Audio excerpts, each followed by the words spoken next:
Have you heard that quote, like, if you feed the crocodile enough, hopefully you'll be the last one to get eaten. You're still going to get eaten, but you hope you're the last one, or you hope the storm's going to pass before you get swept away in it. Churchill says, no, the storm will not pass. It'll rage, it'll roar ever more loudly, ever more widely. And there's that quote I think of in Nazi Germany. They came for the Jews, and I didn't speak out because I was not a Jew. Then they came for me, and there was no one left to speak out for me. That's sad. We got to stand up and speak out. Okay, so the United States did not veto the resolution. And so the world is asking us to do a ceasefire. Essentially, the world wants to keep Hamas in power. And, there's this kind of issue I'm looking at, the $10 billion unfrozen by the Biden administration for, essentially all of their proxies, Hamas, Hezbollah, Houthis, and then you get Chuck Schumer, and he says Netanyahu should be ousted in the midst of a war, and so I'm looking at this and I say, man, we are close to eliminating Hamas. We are. We get into Rafah, we'll eliminate their last of their structure. We're doing it. We got good at this, eliminating their infrastructure.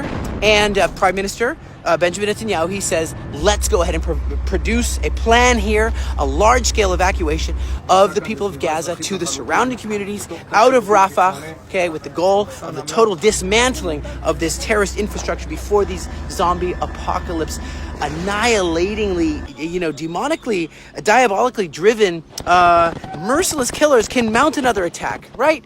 And so what we're seeing, though, is Israel's helping so much to prepare this humanitarian aid. We're coordinating. The United States is coordinating aid coming in there. We're building this whole port, big port, right off of Gaza so that the ships of America and other countries can come in and bring aid. We in Israel have coordinated 226,220 tons of food, 19,280 tons of medical supplies, 27,500 tons of water, going above and beyond what I think any other armies would have done in the history, while at the same time we're under rocket fire in the northern border. Houses are being blown up, power stations are at risk, buildings are being hit, and I'm wondering, Lord, how is this going to play out?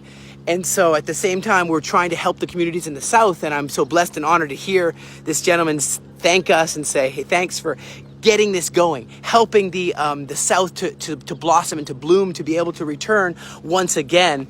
And the South has been through so much, and it's time to really help them. And think maybe when you come to volunteer with us, how can we be a blessing to help them re-sprout?